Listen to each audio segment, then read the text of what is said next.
When Maya told me she needed space, the world seemed to quiet down for a moment. We were sitting on our balcony, the sun setting behind the buildings, painting everything in gold. Her voice was calm, not angry, but filled with something deeper, exhaustion. "I think I need to live alone for a while," she said softly, staring at her hands instead of at me. I didn't interrupt her. I just waited, trying to keep my breathing steady. She continued, "It's not that I don't care about us. I just feel like I've lost myself somewhere in this relationship. I don't even recognize what I want anymore." Her words stung, but I knew they weren't meant to hurt. Maya wasn't running away. She was searching for air in a room that had become too crowded with silence. After a long pause, I simply said, "If space is what you need to find yourself again, then I'll give it to you." She looked surprised, maybe even confused. I smiled faintly and added, "Love isn't a cage, Maya. If you need time to breathe, I want you to take it. I'll be okay." I didn't say it to sound noble.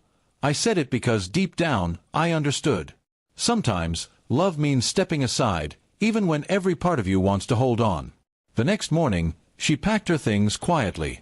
We didn't fight. We didn't cry. We just stood at the door for a while, unsure of how to say goodbye without breaking something invisible between us. She whispered, "I don't know how long I'll need." I nodded. "Take all the time you need. Just promise me you'll be honest with yourself." Days turned into weeks. The apartment felt emptier than I imagined it would. I'd catch myself setting 2 plates for dinner, then quietly putting one away. Her favorite mug sat untouched on the shelf, and every time I saw it, a soft ache spread through me. But amid the loneliness, something unexpected happened. I began to think about my own life, too. I realized how much of my identity had revolved around us. I'd stopped writing, stopped jogging, even stopped calling my old friends. Maybe Maya wasn't the only one who needed space. Maybe I did too. I started small, morning runs, reading again, cooking things I used to love. Slowly, the silence of the apartment stopped feeling empty. It started feeling peaceful. One evening, nearly 2 months later, I found myself standing at the park where Maya and I used to sit and talk for hours. The sky was soft with twilight, and I wondered where she was, what she was doing. For the first time, I didn't feel desperate to know. I just hoped she was doing okay. That night, my phone buzzed. It was her. The message was short, "Hey. Can we talk?"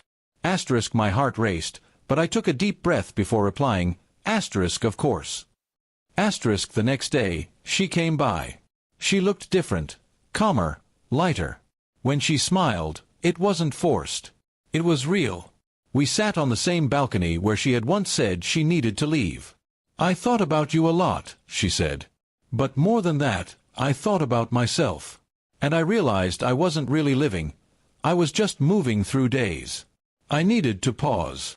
I listened quietly. "And did you find what you were looking for?" I asked gently. She nodded. "I found clarity. I found that I still want to share my life with you, but not because I need to, because I choose to." Her words filled the air like a slow sunrise. I smiled and said, "Then let's start over. No rush. No expectations. Just 2 people growing at their own pace." She reached for my hand and whispered, "That's all I wanted, to know we could love each other without losing ourselves."